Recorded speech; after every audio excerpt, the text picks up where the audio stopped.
Hey guys, it's Swang. Welcome back to another video, and in this video I'm going to talk a bit about how to get your webtoon noticed. Now, if you're new to my channel, hi, I'm Swang. I am an in-house webtoon creative producer, and some of my series include Archie Comics' Big Ethel Energy, Night Owls and Summer Skies, Spells from Hell, just to name a few. So in this channel, I share some of my tips and tricks for you in order to create your webtoon through the lens of somebody who has been working as an in-house producer for around 4 years at WEBTOON. So hopefully this channel and this video is of use to you. If it is, please make sure to give it a thumbs up, and without further ado, let's begin. So I've boiled everything down into 6 tips that I think will help you in order to create a better, more eye-catching just presentation of your story. These tips are things that I use personally in my work when I'm creating and producing my own webtoons. Now, the first thing I'm going to talk about is the thumbnail. The thumbnail is actually really underrated and actually is super important. There are so many webtoons that are being uploaded every single day on the WEBTOON platform, and it's very easy for your series to get lost in the sauce, and all of these webtoons are being uploaded in the canvas section. And if you notice, the canvas section shows nothing but the series name as well as the series thumbnail. So the series thumbnail is very important because it is the first visual impression that you're giving your audience. So for me, when I look at a thumbnail, and what I think is a very effective thumbnail would be something that is very encompassing of the core of your story. So if your story is a romance, you better be including the 2 characters in some kind of romantic embrace.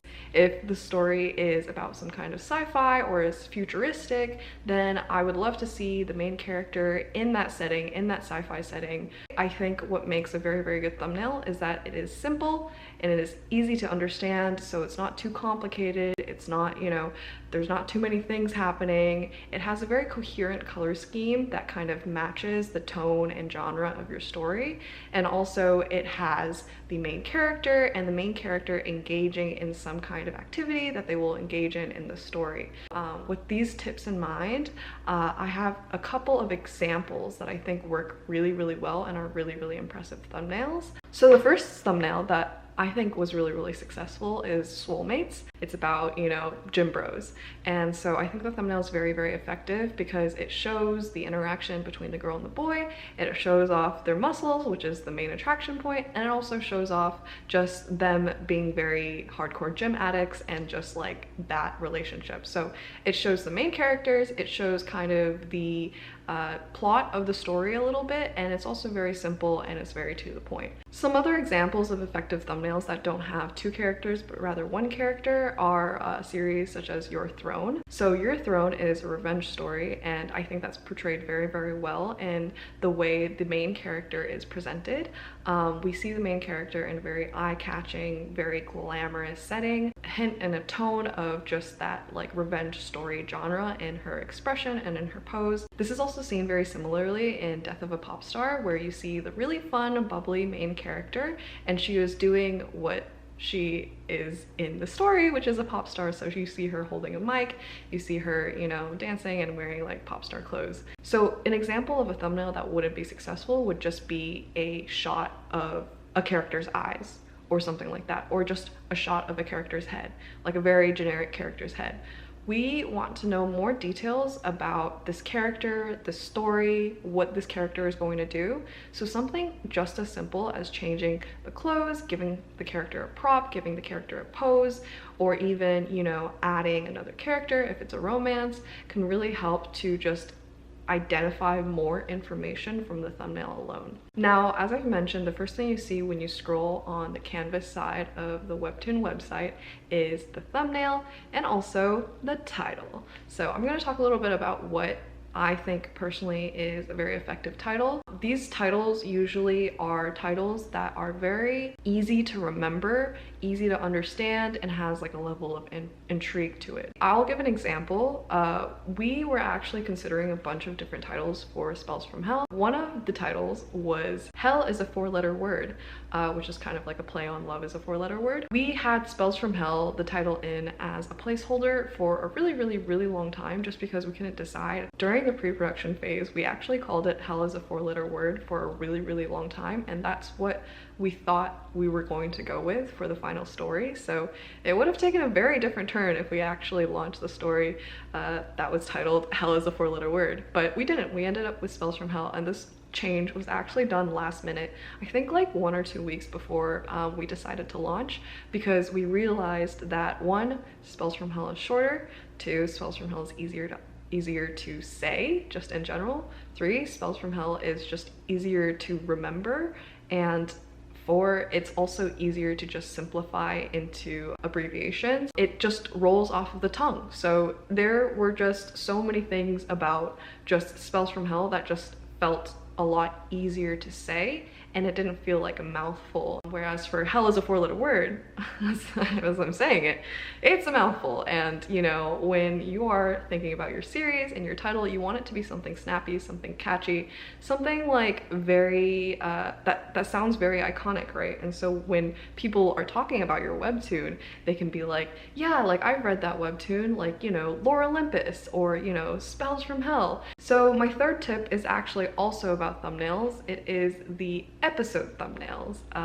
Not sure how much you guys think about how important episode thumbnails are, but they are actually very, very, very important, not only for people to be intrigued like with your webtoon at first glance, but also to get people to continue reading, because the thumbnail, the visual thumbnail of each episode is the first glimpse they get into the story or whatever happens within that episode, right? So it is really, really important to maximize that and put in some goodies in the thumbnail so that you really, really, really encourage people to click. Sometimes people put words, sometimes people put, you know, the same photo over and over again. I would highly, highly, highly advise you to stray away from those types of thumbnails and really focus on a very polished thumbnail that gives some kind of surprise or some kind of hint about what is going to happen for that episode. It can also be something exciting, like perhaps there's a new character that shows up that you haven't shown before, and even though the character doesn't show up too often in that episode, just the fact that it is a new character and something new and intriguing, you should put it in the thumbnail so that people wonder like, oh, like who's that? Like I want to know what that guy's situation is. Also put in some juicy shocker moments as well.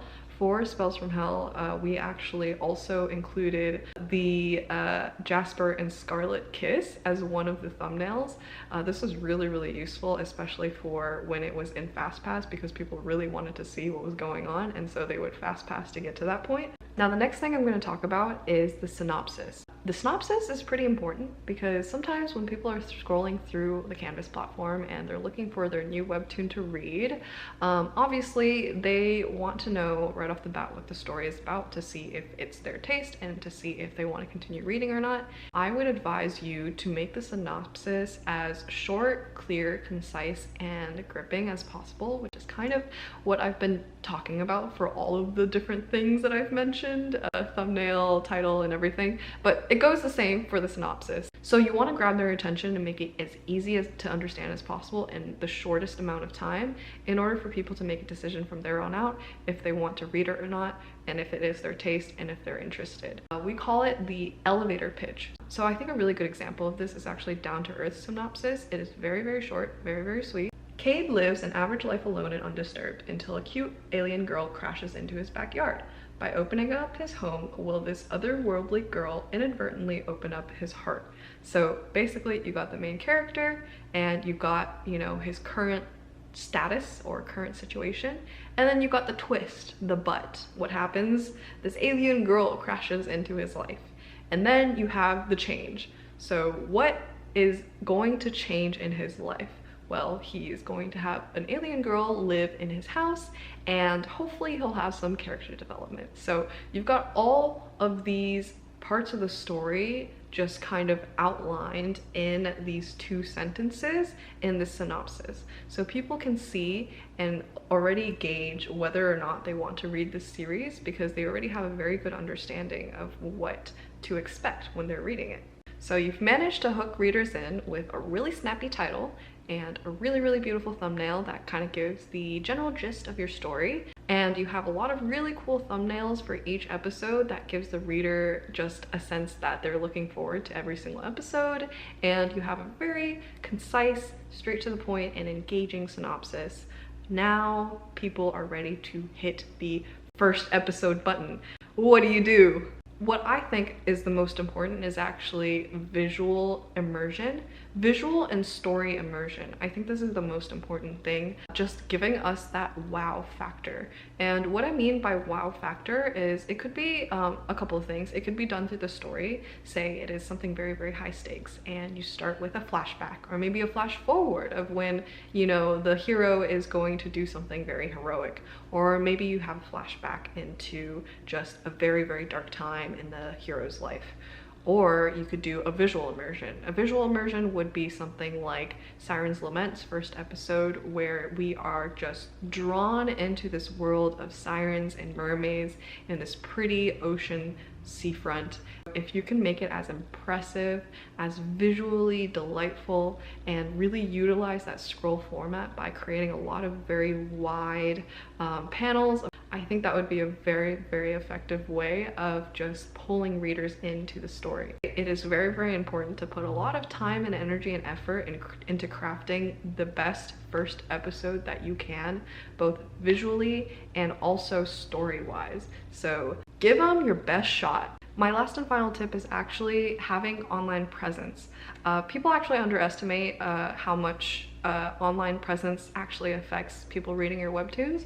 A lot of webtoons that become more popular are actually spread through word of mouth. People who are avid webtoon readers would share webtoons with other people. The webtoon creators on Twitter and Instagram are very much a close-knit community, and they talk about webtoons together, and they share each other's webtoons, and they promote their own webtoons and cheer each other on. So there is actually a very, very big webtoon creator community, and I really, really advise you to take advantage of that, because not only do you meet a lot of amazing webtoon creators, but this is also an opportunity for you to showcase your own webtoon and your own hard work online. By getting one reader, maybe you have gotten 5 readers, because that one reader then shares it to their 5 friends, right? Now, if you are somebody who is super shy, I don't think it is a must. I don't think it is necessary. You can also definitely let your work do the talking. But if you are someone who is very avid on social media, then that is definitely something to consider. And besides, it's just really, really nice to meet like other creators and just kind of cheer each other on.